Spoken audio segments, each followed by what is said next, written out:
So this is technically video 3. This is on the back side of your notes. This is the homework. So let me explain how to do this homework. We're going to go over as many as we can in the 15-minute video. So right here we have the steps to graphing. You first want to rewrite it in function form. That means to get y by itself. Number 1 is already in function form. Step 2, make an xy table and plug in 3 easy numbers, most of the time 0, 1, and 2. So on number 1,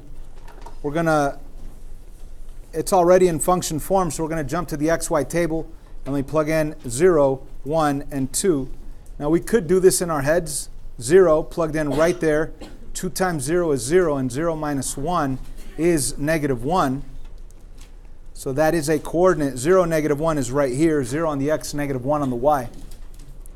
Now if we plug in 1 right in there, it's going to be 2 times 1 minus 1. Now you might have to work this out. 2 times 1 minus 1, that's going to be 2 minus 1, which equals 1. So for the input 1, we get the output 1. And if we graph that coordinate 1, 1, it'll be right here. So you only really need 2 dots to graph the line. But I want you to do 3 just so you could be confident about your line if it all lines up. So let's plug in 2 right in there. And if I do plug in 2, that's going to be 2 times 2 minus 1, which is really 4 minus 1, which is really the output 3.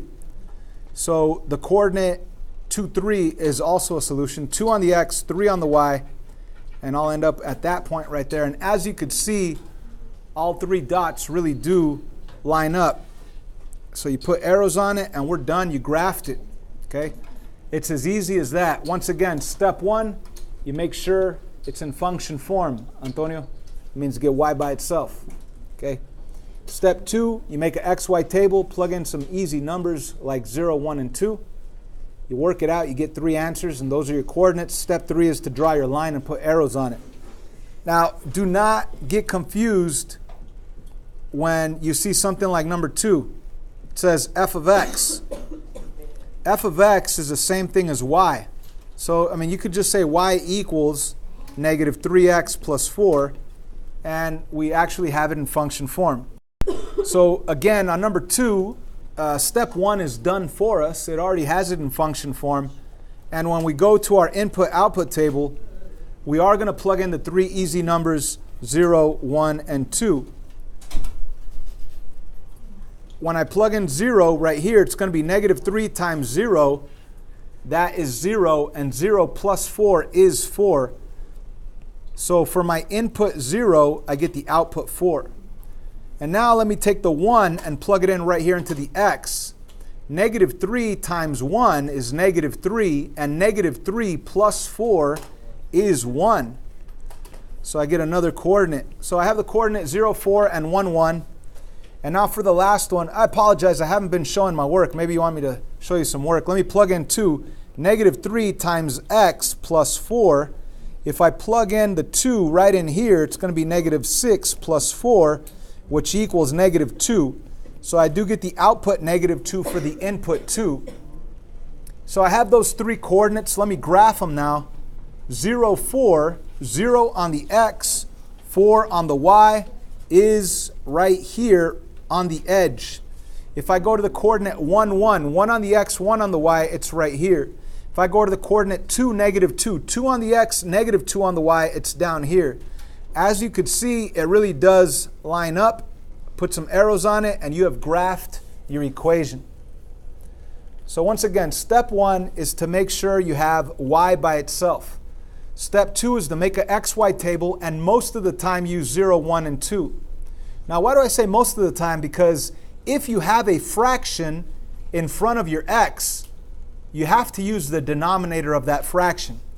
For example, number 5, we actually have a fraction in front of the x. So step 1 says, get it in function form. Is it in function form? Yes, Isaac, it's in function form. The y is by itself. Okay, so what we want to do is move on to step 2, xy table, but we're not going to use 0, 1, and 2. 0 we're always going to use. Because when I plug in 0 right here, 0 times anything is 0, and 0 plus 1 is 1. So plugging in 0 is always easy. We have that coordinate. Ismael? what other number would I plug in? Ismail, what am I going to plug in? The 1. I'm not going to plug in 1.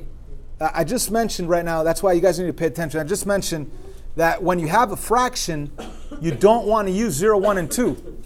When you have a fraction in front of your x, you want to use 0 always because it works out, but you want to use the denominator. So we're going to plug in 3, and you could use that denominator and double it by making 6, or taking the negative denominator, -3. Okay? So it's that easy, guys. If you do not have a fraction in front of x, go ahead and plug in 0, 1, and 2. If you do have a fraction in front of x, use 0 and then use the denominator. And then maybe the negative denominator, or maybe double the denominator. So let's look for another one that has a fraction in it. Let's say number 4. What input values would be good to use on number 4? 0 always works, but what else? The denominator, 2, and what else? 4, double the denominator, right? Or maybe -2 if you want. Any of those inputs are good. So do we see the difference? When you have a fraction, you want to use 0 and also the denominator. 0 and the denominator. Or over here in this case, we wanted to use 0 and the denominator 3. Okay, now if you don't have a fraction, like up here we didn't have a fraction, you're just going to use 0, 1, and 2. But if you had a fraction right here, you want to use the denominator. Okay, so anyways, let's go back down to number 5, which we were working on. I already plugged in a 0, I got out a 1. Why is that? Because anything times 0 is 0, 0 plus 1 is 1. Now if I were to plug in a 3 right in here, let me show my work here. So I have rewritten the function -2/3 x plus 1, but instead of x I put parentheses. And let me take this 3 and put it right there. If I were to plug in a 3 right there, the 3 and the 3 would cancel, and I will have left a -2 plus 1. Vanessa, what would my complete output be? -2 plus 1. -1. So there's another coordinate. Now if I wanted to, I could plug in 6 as well. Let me write it down again. There it is, -2/3 times x plus 1, but instead of x, I'm plugging in 6. So I'm going to put a 6 right there, and the 6 and the 3 cancel out. I'll have a 2 left over. So what I really have is -2 times 2. -2 times 2 is -4. So I have -4 plus 1. -4 plus 1 is -3. So for the input 6, I get the output -3. Or let me show you plugging in -3, show you what output I get. So let me rewrite it, -2/3 x plus 1. I'm showing my work down here. So let me plug in a -3 right in there. And notice that the 3 and the 3 cancel, but I really have a negative sign in here. In other words, I have a -2. So a negative changes to a positive. So I really have 2 plus 1. I really have 2 plus 1, which is equal to 3. So my input -3 gave me the output +3. So I have 4 points, 4 coordinates, 4 answers. I really only need 2 of them. So if I graph the coordinate 0, 1, it's right here. If I graph the coordinate 3, -1, it's right here. If I graph the coordinate 6, -3, check it out. 6 on the x, 3, 4, 5, 6. It's off the graph. -3 is going to be down here. And if I put a dot right here, it really will line up. Let me put the dot down there. Whoa, there it is. Sorry. Let me erase that other one. So as you can see, it does line up. If I plug in -3, I'll get +3 as an answer. -3, +3. It does line up. So let me put a dot right here.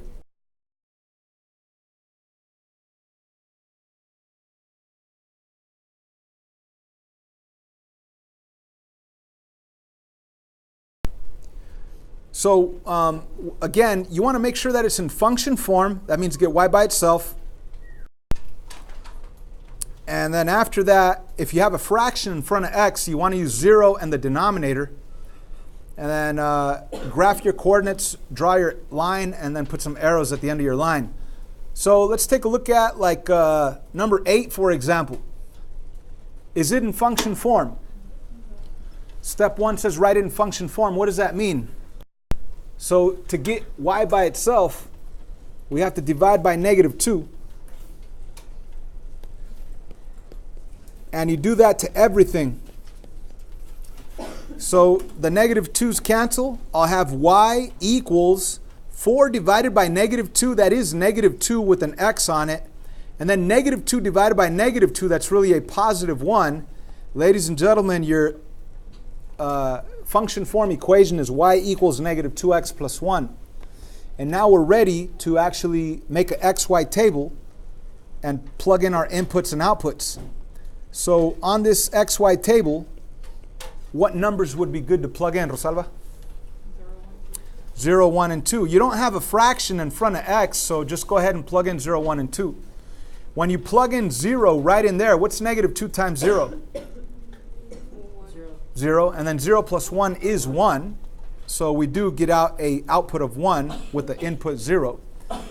Now if we look at 1 and we plug in 1 right there, -2 times 1 is -2. And -2 plus 1 is -1. So for the input 1, we get an output of -1.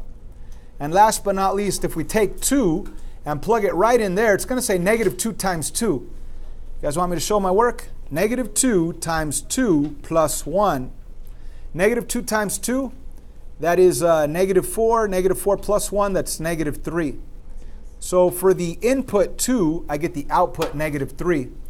So I have these coordinates 0, 1, 1, -1, and 2, -3. And if I graph them and if they line up, then I'm confident about my graph.